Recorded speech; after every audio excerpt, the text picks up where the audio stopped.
welcome to the Future of Payments Canada. My name's Jordan. I'm going to sort of introduce what we're going to be talking about today and then have the panelists introduce themselves. So starting off, a little introduction to sort of what we're talking about. While more than 6 out of 10 smartphone users in Canada have made mobile payments over the course of the last 6 months, the vast majority of this has been remote payments such as bill payments and transfers. And what we found is in-store mobile payments have really struggled to take traction in Canada. The goal of this presentation is to provide insight into the opportunities and challenges facing mobile payments in Canada and identify key factors that have led to the place that we're in right now. So as I said, my name is Jordan Goddard. I'm the CTO of Fui Inc. It's a peer-to-peer and peer-to-business mobile payment app allowing people to send money back and forth on their phone as if cash was still around, as cash slowly disappears. Although I'm very young, as everybody can tell, I do have a fair bit of experience in both fintech and specifically entrepreneurship. So I'd like to start off by having the panelists sort of introduce themselves from my left to right. Hi, my name is Michelle Poole. I've been around in payments and financial services and digital for about 15 years. Primarily, I've been focused on strategic business strategies, delivery, customer experience, and really also helping large organizations as well as small fintechs figure out how to leverage design thinking and innovation and creating frameworks around the customer experience. I'm a huge customer experience advocate, and I like to leverage a lot of test and learn techniques to figure out how to create experiences that usually raise net promoter scores and create raving fans. Currently, I'm at Buxy Payments, where I'm the global head of customer experience. No surprise, loving customer experience. And at Buxy Payments, we're all about the real-time movement of money on an international scale, as well as remittances. And so that's moving money from bank account to bank account to wallet, and then bank account to wallet, and wallet to wallet. And we have a multi-currency business wallet. All right.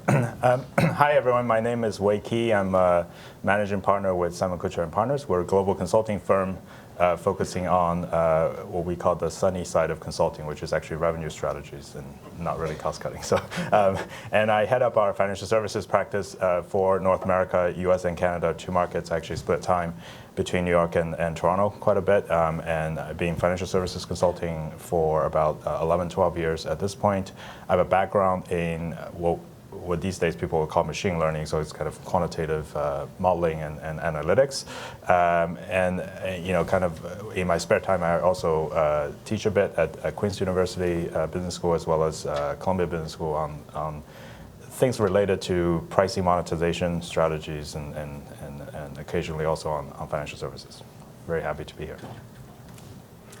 Hi, I'm Christy Christelis. I must say it's very impressive to see so many people so early in the morning. Thank you for coming. So my company does market research in payments, and we publish studies every year. We do the Canadian Consumer Payments Survey and Canadian Payments Forecast, and we've been doing that for 10 years. The Canadian Payments Forecast has been around for 10 years. And what we try to do with that publication is track developments in payments. It's focused mostly on consumer payments because that's where the bulk of the transactions are. And we look at pretty much every kind of consumer payment modality. So my role on the panel is really just as an industry analyst to give you some feedback on some of the trends that we're seeing and some of the statistics that we've gathered over the years. Thanks. So to continue on with what Christy said, one of the main goals of this is to sort of have it more as a discussion. I have 6 main questions that are based towards individual panelists, but it's very, very much open to everyone, as we've discussed beforehand. But once we've gotten through these 6 questions, I'm going to open it up to questions to you guys, and if you guys have anything you want to say or or any questions you want to ask us, let us know. So first question starts off sort of directed at Michelle. What's the current state of mobile wallets enabling card-not-present transactions in Canada, and how does this compare globally? Well, I think one could argue that in Canada, overall, we're still in our infancy. I think that if we, Canadians still really like their cards. And bottom line is it's still often easier to pull out your card and use your card than it is to open up a bunch of different wallets or to actually pull up the wallet, click, tap, and so on. And so I think that that's a real challenge. If we look globally, I think it's the emerging markets that are really setting the trends. And if we look at usage and adoption there. So, China, right? 86% of the population in China is using mobile payments.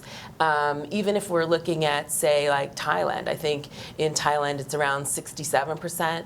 Even Vietnam is getting up there. I think Vietnam is like 46% in that ballpark. So if we're looking at the emerging markets, that's where we're seeing greater adoption and more trends. I think there's a lot of different reasons for that.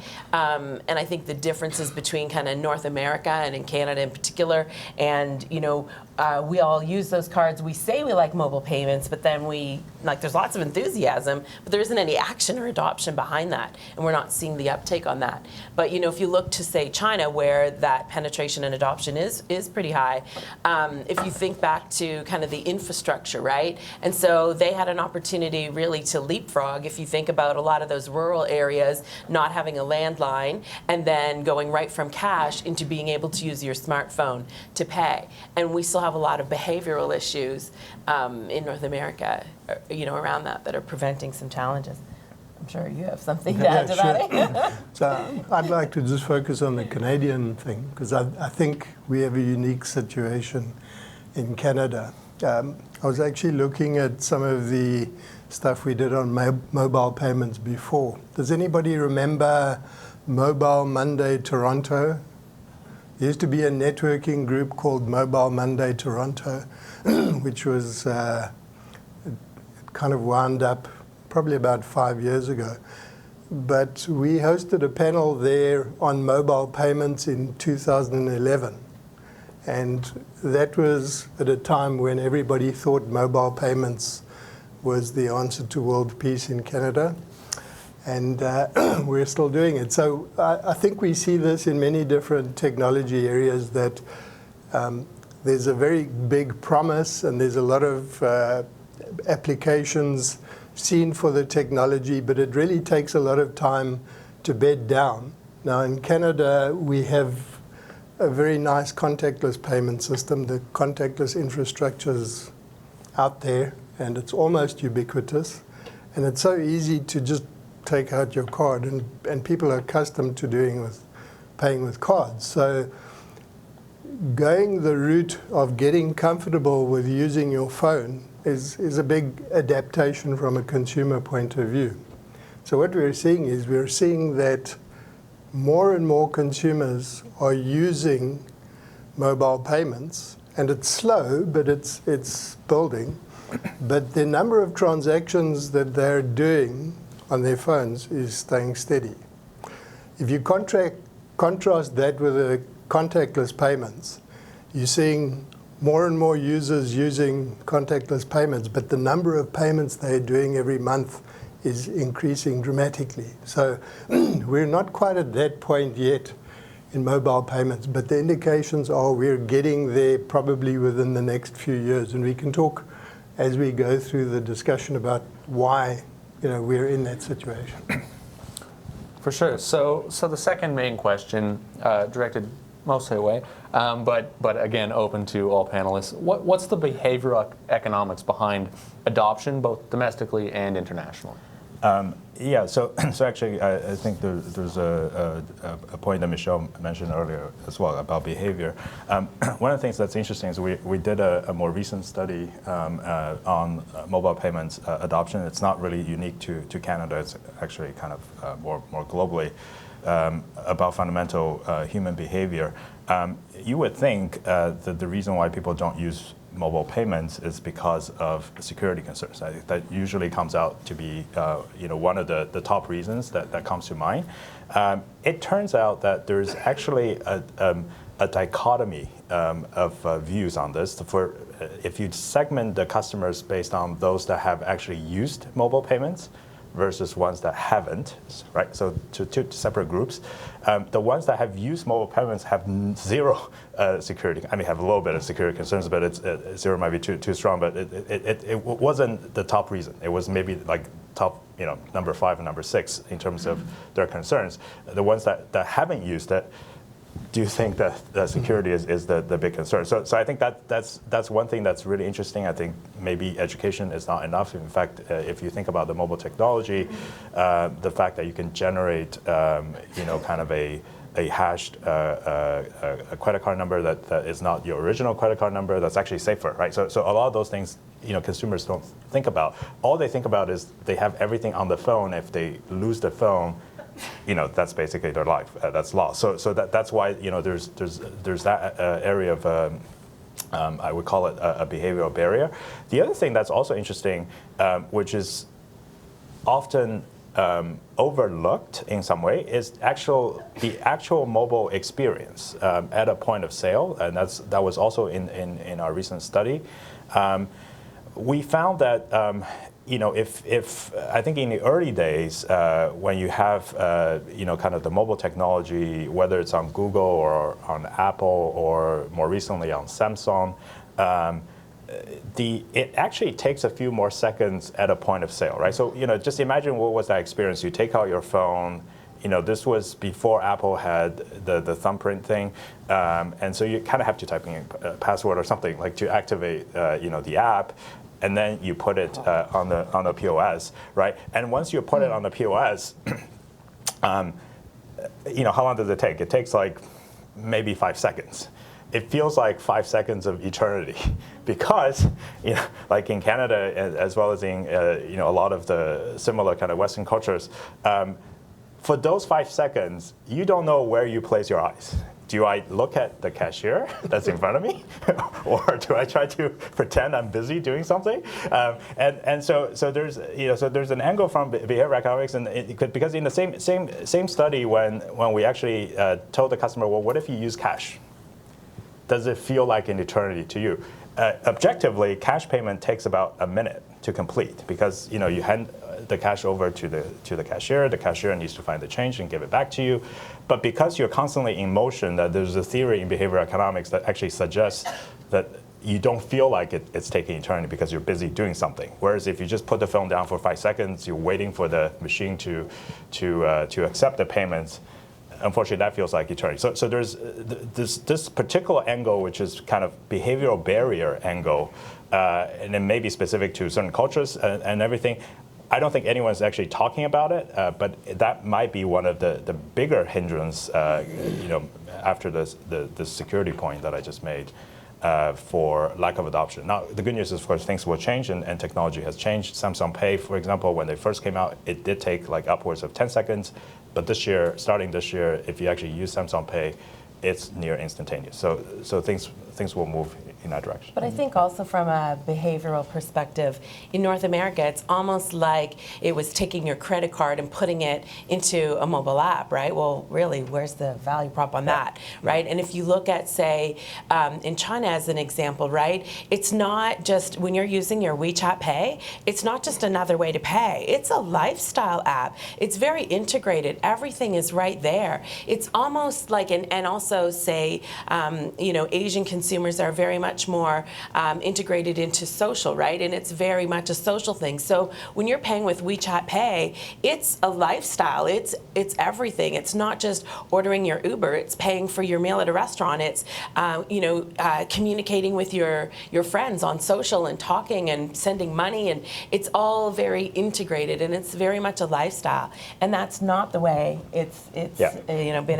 been adopted behaviorally in North America. Definitely. I actually think with the behavioral difference between the U.S. and Canada, there was a bigger adoption in the U.S. for Apple Pay, Android Pay, that type of thing, because tap really wasn't as established when they came out, whereas in Canada, we're all used to tapping already. I think maybe a little bit history that I knew. When the reason why Canada adopted tap was because Canada first adopted chip, right? And then chip was the same behavioral point that I just made on mobile. If you insert the chip into the machine versus previously it was swipe, right? You insert the chip into the machine, it takes like 5 seconds or more to actually complete, because you actually have to hold the card in the machine for the whole transaction to be complete. And it's designed with the chip. And I heard a viewpoint which basically said that this was painful for everyone. Everyone recognized that was a behavioral barrier. So and of course in Canada, the 5 largest banks being the 5 largest issuers for cards, they got together and really accelerated the adoption of the tap card. And so that overnight, there was a study from Bank of Canada released a few years ago, looking at cash transactions in the country versus credit card, small amounts based on tap. Almost overnight, previously Canada had about 20% of all transactions being cash-based. That 20% dropped to 8%. There were, 12 percentage point moved to credit card-based transactions, which were primarily driven by tap. So the point again is, if you actually make it easy for the customer, and then there's actually industry adoption in terms of POS devices that can actually accept tap, you will see behavioral change. You mentioned U.S. Interestingly, where we are right now in the U.S. Is that a lot of the large issuers, I don't know if you saw in the news, are in some way quietly issuing tap cards, which is 10 years behind the rest of the world. It's funny, I was at a conference last year, and it was for a major card brand, and they issued cards to everybody who attended the conference that had tap. Yeah. And I was speaking at the conference, and they had me stand up, and they said, how are you experiencing tap? How do you find tap? And I was like, I use tap every day. You guys are way behind. Yeah, no, exactly. Yeah. So to sort of build on this, and this is sort of directed at Christy, domestically, what are the biggest barriers to mobile adoption? So that's a very interesting and important question. I don't think we can unravel it today, but some of the things that we have seen, if you look at the history of mobile payments in Canada and the kind of applications, if you like, that have come to the fore, they've been very, you could say, intersectional. So if CIBC issues a mobile payment app that's only available on Android and Rogers, you can see it very much focuses on a very specific segment. And that's great to test the market, but it's not a great ubiquitous strategy. So what we're seeing now with things like Apple Pay and so on, all of the card brands, all of the phones, major phone manufacturers have got that capability. So you can pay, so it's not disadvantaging any particular customer. Then if you add the banks on top of that, it's not going to that intersectional point where it's only available to a certain number of players. And that's one of the things that has hindered it to now. We haven't really had an offering which makes it easy for the consumer to pay. We are starting to see that now, but to the behavioral points that you made, there's a lot of questions in the consumer as to why should I use a mobile payment? What is really the benefit? And the research that we did a few years ago says that the mobile payment isn't the thing. If you want to get people to use a mobile payment, how are you going to get that behavior change? You actually have to get them to be looking at the phone and at that point of payment. And maybe the trick to doing that is not the payment app. Maybe it's a loyalty or an offer or something like that. So we haven't got to that point yet in terms of that sort of behavioral change. But where we've got to is that we can actually make payments, and it's fairly available to pretty much anybody with a smartphone. So just one other thing is that We spoke to banks many years ago about mobile payments, and they said to us, well, some of them said to us, well, we don't want to rush into this. What we want to do is we want to get people comfortable with mobile banking. And we, from the stats you quoted, 60% of people have done some kind of mobile payment transaction, and that's really been done mostly through mobile banking, bill payments and transfers. So we're sitting at 60% of people that are comfortable using their phones to do some kind of payment or transaction. It's now the rest will follow. It's just giving the consumer that sort of value proposition as to why you should be using your phone when it's so easy to take your card out and tap it. Just to add to what Christy was saying, I think there are potentially two trends, and maybe they will converge at some point. But there's the trend of basically financial institutions coming up with some kind of a standard, the whole market will accept, and then it's still card-based kind of payments. Yes, it's mobile payments, but it's still card-based. The other trend is individual stores these days have QR codes and things, right? So it's kind of in the direction of what China has gone to, but except it's not consolidated. So like you go to Starbucks has their own app. You can make payments through their app, and if you go to some lunch place, maybe they have their own thing. And so I don't know where the market is going at this point, because we're seeing both happening in some way, right? And would they actually converge at some point? I think that's interesting to think about. There was a point, I think it was in this room yesterday, a gentleman from Google Cloud that was making a point about open banking, and he made the point yesterday saying that in the platform business, it may be a winner take most outcome, because earlier before our panel started, we're chatting about Lyft and how great Lyft is in terms of discounts, but the reality is, right, the reality is in most of the platform business, I mean, most people have heard of Uber, maybe half of the room have heard of Lyft, most people have heard of Airbnb. Nobody would know who comes after Airbnb, right? So if you do the platform business correctly, and then payments is certainly mobile payments is certainly one of the platforms, you could actually be the only one in the marketplace. And this already happened.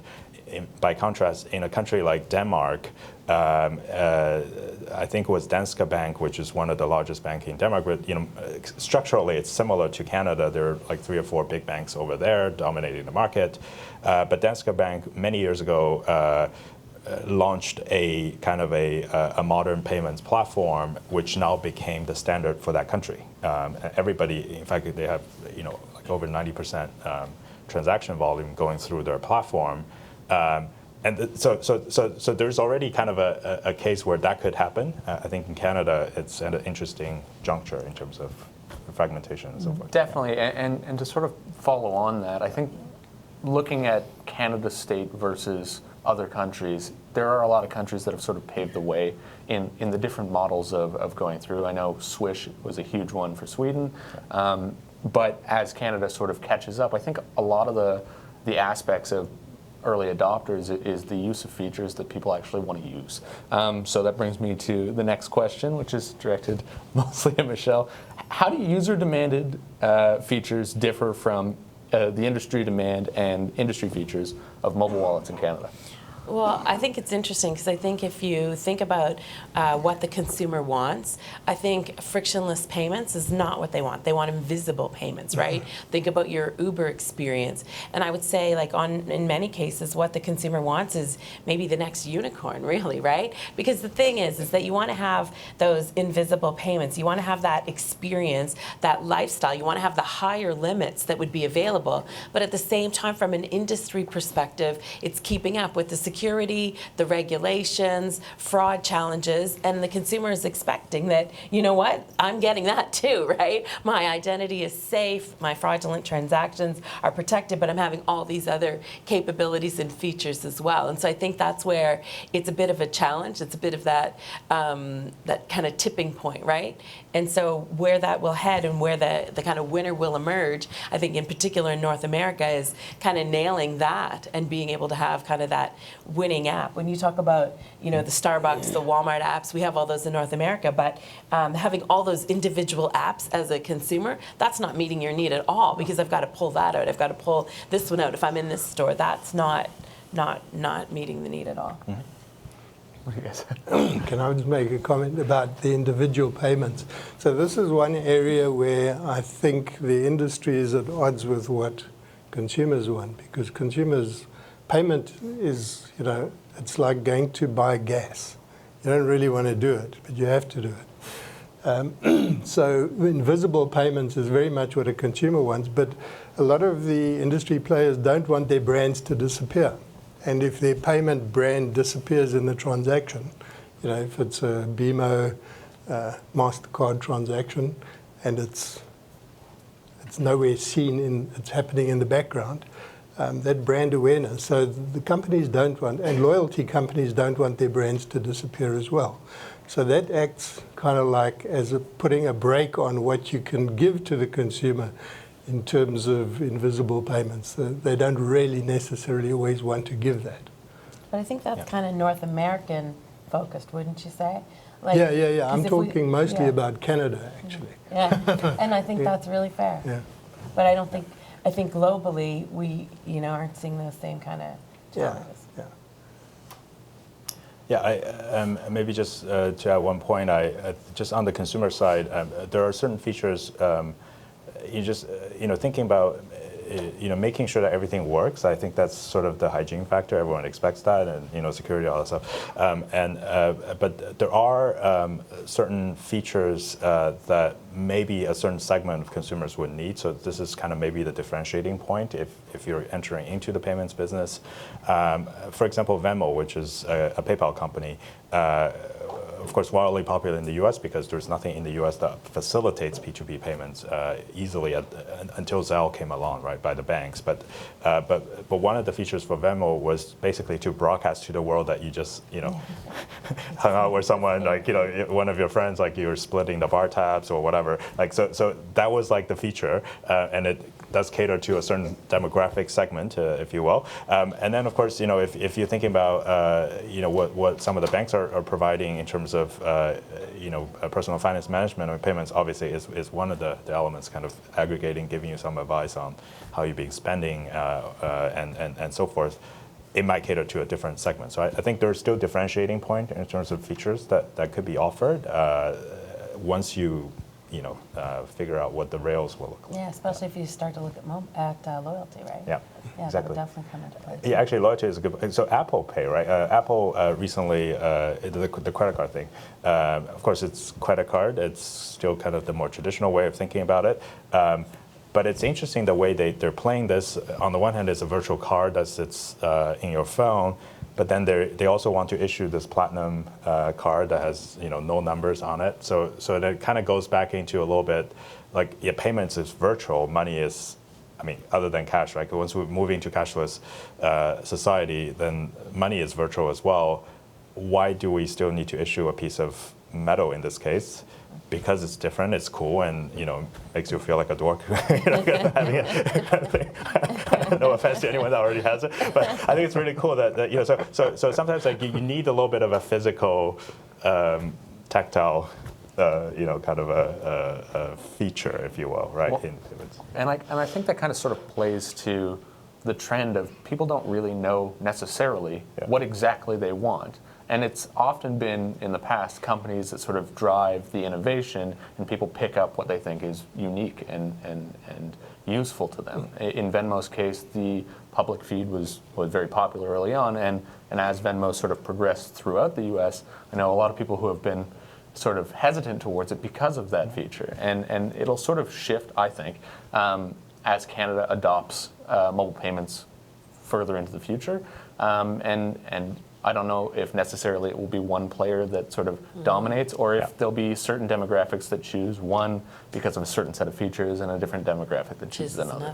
I think that's exactly the question. So to look at sort of modernization in Canada, how will modernization in Canada and in real-time payments impact mobile payments? So it's a pretty big question at the end. Like, this whole conference, there's multiple tracks about real-time payments and so forth. I think, I just make a point about behavior. If it makes sense to do that, then from a kind of a consumer standpoint, and I think maybe even bigger from a business to business standpoint, when it comes to real-time payments and modernization of infrastructure, there are a lot of use cases that people would love to have, right? So instead of waiting for payments to settle maybe towards the end of the business day, and that's fast, and if you're doing bank-to-bank transfers, maybe it takes like a couple of days for this to go through. Cross-border transfer, I know someone from CIBC yesterday was advertising the new business platform that was kind of near instantaneous. So all I can say is that there are different use cases that are out there that consumers as well as small business owners are looking for. Is there a standard? I'm not sure. And then for service providers, the question is, well, how do you then differentiate those services, and is there actually a monetization angle? I think that's these are the things that pop into mind when I think about this. Chris, did you have something to add to that? So I think the back end for sure, or anything that relates to settlement, real-time rails will have a big impact. But from a consumer point of view, I'm not really sure that in mobile payments can make any difference, because that payment is apparently instantaneous and real time to them anyway. So it's more about what's happening on the back end. But I think it's still an open question. We still have to see where it's going. Maybe there's new stuff that comes out of the pipeline. Definitely. I think actually, if you look at the comparison between what the user's seeing and what the companies developing this are actually looking at, there's a bit of a shift, because users often see this instantaneous offering of a payment and don't recognize what's actually happening behind the scenes. So that sort of drives how this shift will happen, and I think there'll be an education on both the consumer side and the business side on what sort of progresses. But I think to your point, from a mobile payments perspective, the real-time rail, I don't think will have a huge impact in terms of mobile payments. I think real-time rail overall will have the biggest impact just in that kind of small business segment. I think that's where there will be the biggest impact and opportunity. Definitely. So this is my last main question, but definitely not the end of the conversation. What does the mobile wallet landscape look like in the next 5 years, and what opportunities do you see emerging for banks and incumbents? That's a big question. That is a big question. I'll maybe break it down a bit. I think in Canada, the opportunity, I would say, would be for the big financial services institutions, the big banks. Consumers really trust the banks and have that high level of familiarity and understanding that they're going to keep their data secure and all of that. And so I think the opportunity is for one of the banks or the banks altogether to work with a fintech or come up with kind of that winning app, because I think that that's the problem right now. There's just too many mobile apps, and there hasn't been a clear, like I say, a clear unicorn or a clear winner emerge in Canada. And so I think that's where there's an opportunity for the banks to be able to crack that nut, if you will, to get the increase in the adoption and to really see some traction in Canada. I think if we look globally, I think the question, is will there really even be POS terminals, as an example, longer term, in that kind of 5 to 10 year time frame globally. I mean, in Canada, I think there will be, but on a global scale, I think maybe there won't. Well, so I think maybe 5 years is too short of a, because I'm optimistic. This guy's very young. My entire premise is light up machine. Yeah, exactly. We all carry the See, I said machine with exactly us. what you wanted me to I'm say. proud of this. I'll take the $5 later. Exactly. I think if I kind of try to tackle it from a different angle, when I think about innovation generally, right, whether in mobile payments or anything, there are a number of factors that could influence the direction of a market, right? So you could have regulatory action that comes in and say, let's do this, and everyone needs to do it. Okay, so that's one way of doing innovation. You could have consumer-driven sentiment, like I need this, and someone needs to develop something convenient for me to make payments. So that's a different angle, and then of course the industry can then come together and try to juggle between the regulatory side of things as well as consumer side of things. So that's why I said 5 years is a little bit. It's a little bit of a blink of an eye. But of course, the first iPhone came out in 2007, and back then only I would say like 40% of people actually use smartphones of any type, or even lower. Because there were other competing brands at the time, right? And now it's 80-90%. So things do change, and I think when society moves forward with more and more comfort in using mobile technology, or just by default using mobile technology, because these days you probably won't be able to buy a dumb phone anywhere like visible, right? So I think so what I can say is I don't know anything dramatically necessarily will change in 5 years, but if one or two things happen, if the regulators decide to do something, to really introduce standards, and of course there are conversations already happening, and that might change things. And on the other hand, consumer demand, if we all get together and realize really, maybe there's a better way of doing payments than just using cards and tap and go, and it's convenient, and it's seamless. It's to Pamela's point earlier, that it's not actually about payments itself. It's about how you live your life. Then I think things will change. Yeah, so just, the question was really about the future of mobile wallets and so on. And I've always had a problem with what is actually a mobile wallet.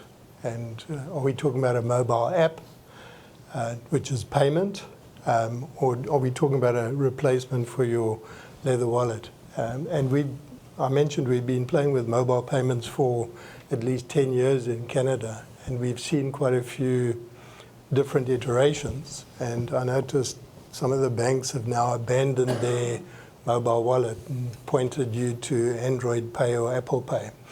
I don't think we are yet at the point where we can see where that's going. I think there's a lot of, to your point about different types of innovation, I think the fintechs are coming up with various atomized ideas. Where this leads ultimately to how you pay on a smartphone, I think is still an open question. But if I think about what I want, I don't want to have a separate app for a BMO card, and then Apple Pay, and then some other prepaid card and so on. I want a wallet.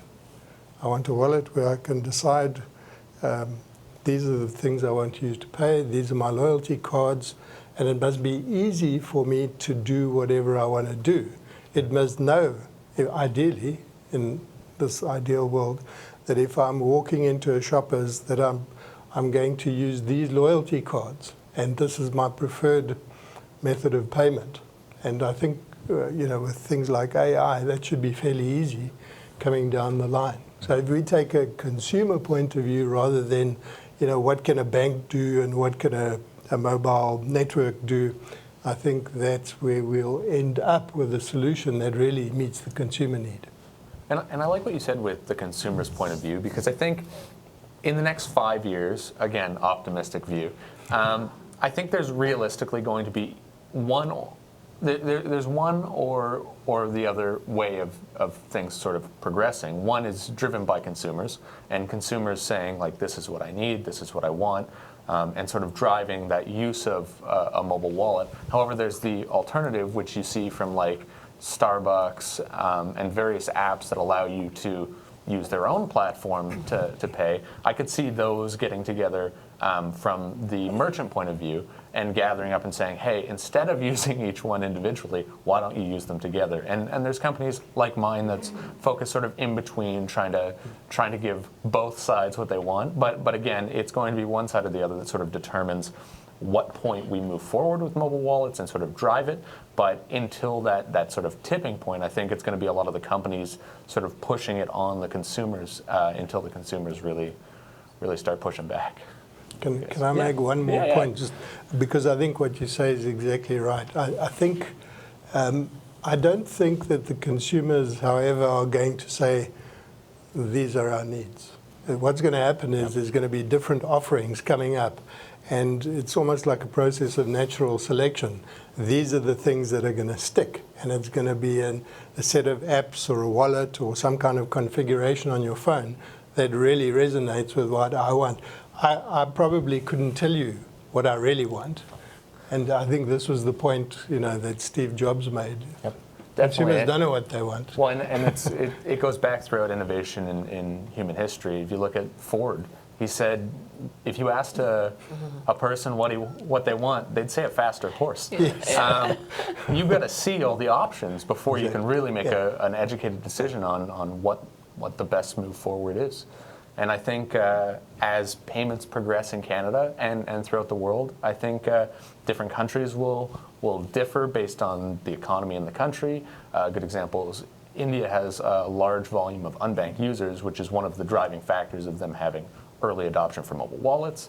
China has a huge influx of people and difficulty transferring data digitally, so mobile wallets like WeChat, Alipay, they took off quite quickly. Canada having an infrastructure early on that sort of supported this instantaneous transfer has spoiled us and caused us to actually slow down in the progression towards mobile wallets. What do you guys think about that? Absolutely. All right. So at this point, I'd like to open it up to you guys. And does anybody have any questions? Yeah, just in listening to the conversation, I noticed that you kind of weave a little bit between different payment types, and it would be interesting to kind of understand maybe a little bit about the barriers that exist by payment type, because in the behavior around adoption for certain capabilities around mobile payment versus like a Ritual or an Airbnb or a Lyft or Uber type payment versus just straight POS replacing a card, I think are very different considerations for behavior and the barriers. And so it'd be interesting to kind of get your take on, maybe by payment type, what kind of considerations need to be made in order to motivate and drive adoption for mobile payments in a more ubiquitous way. So I'll start off with that, just knowing the sort of digital payment wallet idea.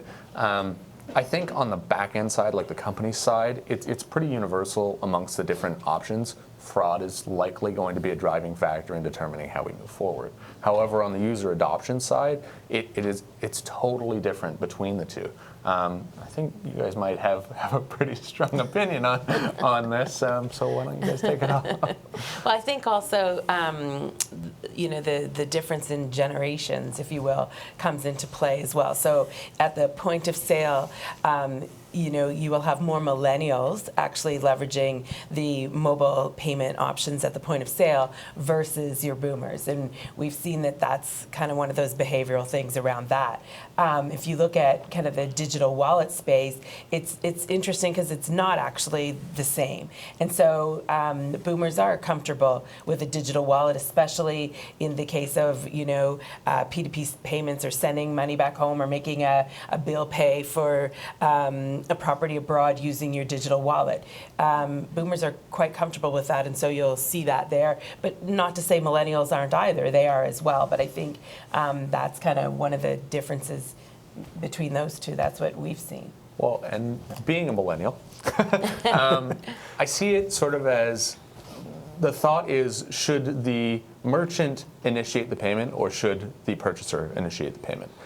With Ritual and various other apps like that, to the merchant, they feel, okay, they get an order and the payment together. So the person making the purchase is sort of initializing what they're ordering and what they're going to pay and showing up and receiving the product. Whereas in a more traditional format, utilizing Apple Pay cards, it's more you're interacting directly with the merchant. The merchant initializes the payment by saying, this is what you owe me, and there's that interaction there.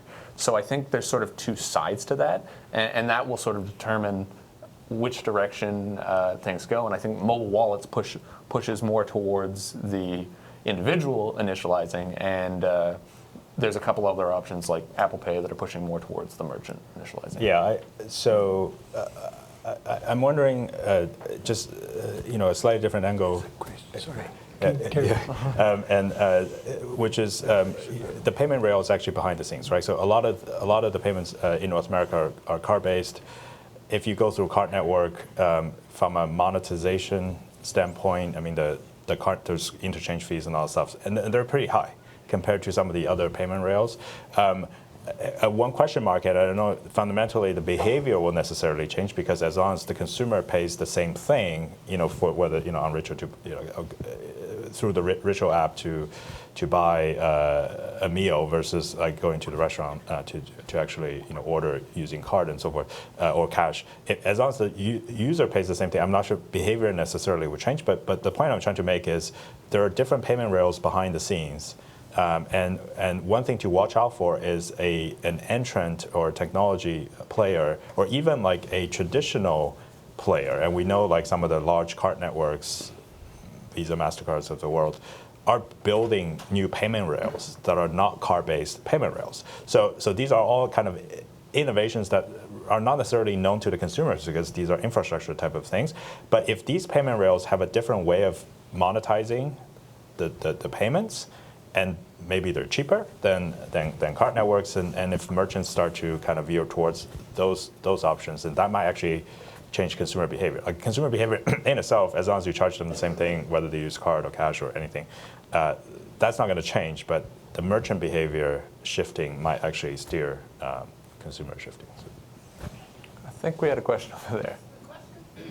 So a lot of this mobile payments really addresses the C2B scenario. But as we move up market, we're looking at a B2B scenario. And with the B2B scenario, there's more of a requirement with data to flow with those payments. Yep. And so do we have kind of line of sight on how, as we move up market, which is going to open up again the opportunity for mobile payments? Because right now, I think the B2B space, mobile payments is limited. Maybe small business sort of getting into it, but even with small business, there's a need for them to have the enriched data. As you know, data is king right now. So how do you see that progressing? So just maybe I'll modify your question a little bit. I think it will be interesting to discuss whether there's a use case for mobile payments in the B2B space versus just digital payments, meaning on a computer or whatever, you're working on issuing an e-invoice to someone, and that kind of an invoice gets through.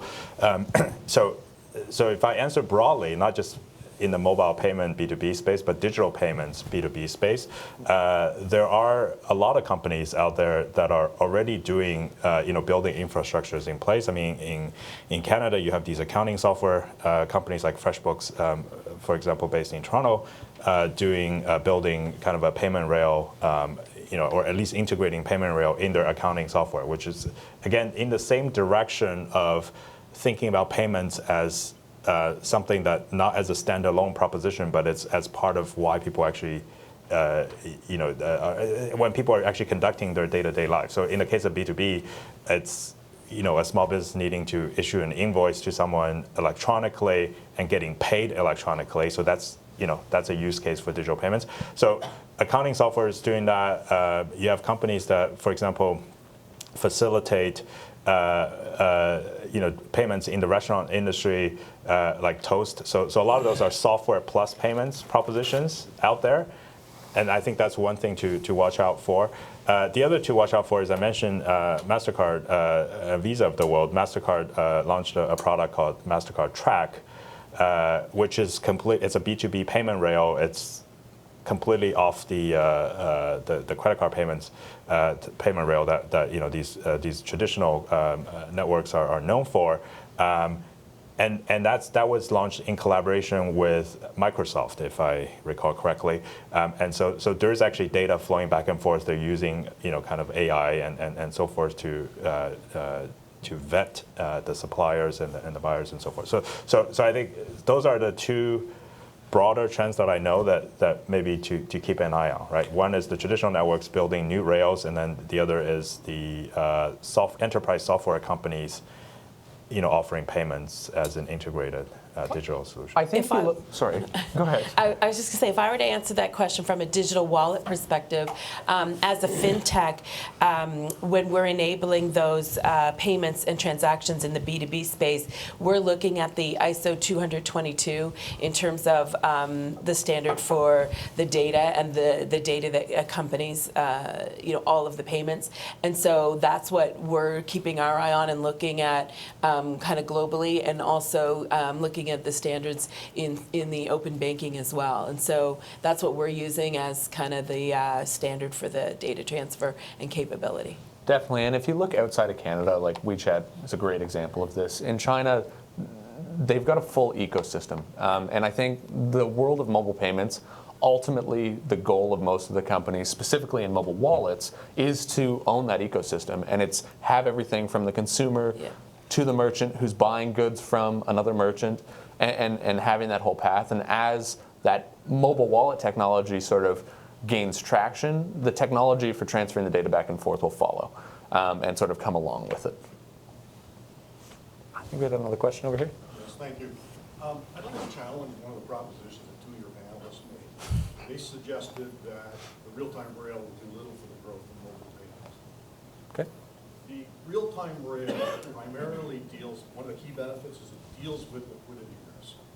If it deals with liquidity risk, does that not create opportunity for the fintechs who have been largely excluded from this marketplace to promote growth within the mobile space?